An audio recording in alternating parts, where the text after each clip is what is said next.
সংগ্রামী সাধারণ সম্পাদক কমরেড বদরুর রশিদ ফিরোজ, জাহাঙ্গীরনগর বিশ্ববিদ্যালয়ের সহযোগী অধ্যাপক ডক্টর স্নিগ্ধা রিজওয়ানা, সমাজতান্ত্রিক মহিলা ফোরাম কেন্দ্রীয় কমিটির সাংগঠনিক সম্পাদক ডাক্তার মনীষা চক্রবর্তী, দপ্তর সম্পাদক রুকসানা আফরোজ আশা, সমাজতান্ত্রিক ছাত্রফ্রন্টের কেন্দ্রীয় সভাপতি মুক্তা বারোই, সবাইকে সমাজতান্ত্রিক মহিলা ফোরামের পক্ষ থেকে শুভেচ্ছা জানাচ্ছি, ধন্যবাদ জানাচ্ছি।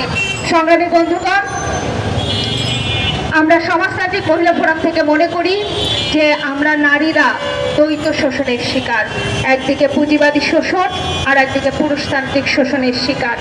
আপনারা জানেন আজকে বিশ্বে পুঁজিবাদ সাম্রাজ্যবাদী অর্থনীতি খালি মুনাফা খোঁজে।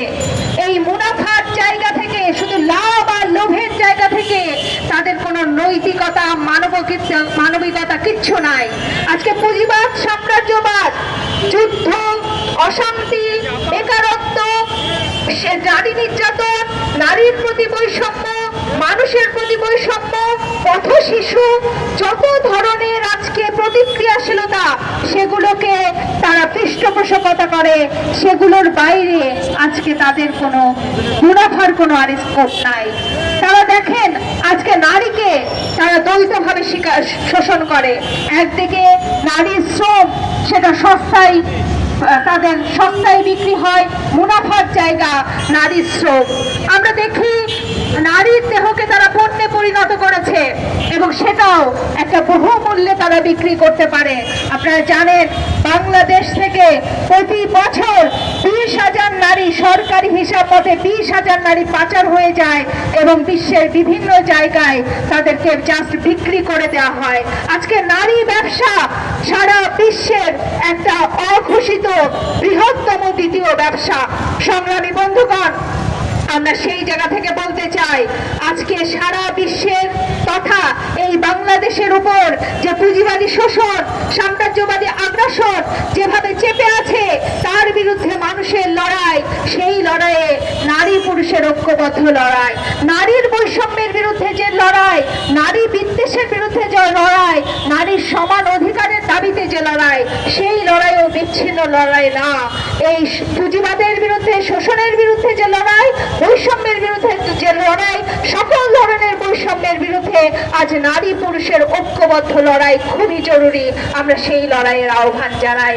আমরা বলতে চাই যে এই দেশেই সেই ব্রিটিশ বিরোধী আন্দোলনের প্রথম নারী শহীদ এই বাংলাদেশে, সেই চট্টগ্রামে বীর কন্যা প্রীতিলতা ওয়াদ্দেদার কিভাবে ভাইদের সাথে কাঁধ মিলিয়ে ইউরোপিয়ান ক্লাব আক্রমণ করতে যে তিনি আত্মাহুতি দিয়েছিলেন। আমরা জানি সেই ব্রিটিশ বিরোধী আন্দোলনে নারীদের কি সংগ্রামী ভূমিকা। আমরা জানি 52 ভাষা আন্দোলনে, 62 শিক্ষা আন্দোলনে, 69-এর গণ অভ্যুত্থানে কিভাবে নারীরা লড়াই করেছে। আমরা জানি 71-এর মুক্তিযুদ্ধে কত সংগ্রাম, কত ত্যাগ, সেই নারীদের ভাইদের পাশে কাঁধে কাঁধ মিলিয়ে তারা লড়াই করে দেশকে স্বাধীন করেছে। 90-এর গণ অভ্যুত্থানে নারীদের ভূমিকা ছিল খুবই গুরুত্বপূর্ণ। 34-এর গণ আন্দোলনের নারীরা ছাড়া এই গণ অভ্যুত্থান হতোই না। সংগ্রামী বন্ধুরা, সকল গণ অভ্যুত্থানে নারীদের সেই ভূমিকাকে আমরা শ্রদ্ধার সাথে স্মরণ করি। সংগ্রামী বন্ধুরা, আমাদের দেশে রংপুরের মেয়ে বেগম রোকেয়া সেই 1880 সালে তিনি জন্মগ্রহণ করেছিলেন, যখন নারীদের শিক্ষা, নারীদের বাইরে বের হওয়া নিষিদ্ধ ছিল। সেই সময় তিনি নারীদের সকল ধরনের অচলায়তন ভাঙার জন্য তিনি যা ডাক দিয়েছিলেন, নারীদের সামনে সকল বাধাকে অতিক্রম করার জন্য তিনি লেখনী ধারণ করেছেন, তিনি শিক্ষা প্রতিষ্ঠান করেছেন, তিনি নারী সংগঠন গড়ে তুলেছিলেন।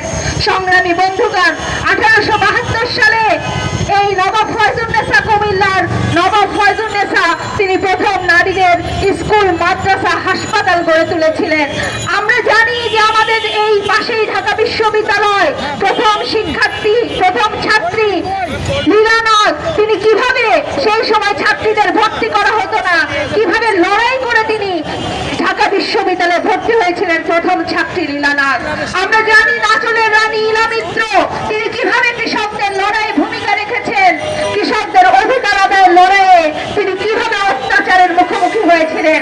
আমরা জানি শহীদ জননী জাহানারা ইমাম মুক্তিযুদ্ধে যিনি তার পরিবারকে, গোটা পরিবারকে মুক্তিযোদ্ধা পরিবার হিসেবে করেছিলেন। মুক্তিযোদ্ধা রুমি তার সন্তানকে তিনি হারিয়েছেন, মুক্তিযুদ্ধে শহীদ হয়েছিলেন। তার স্বামী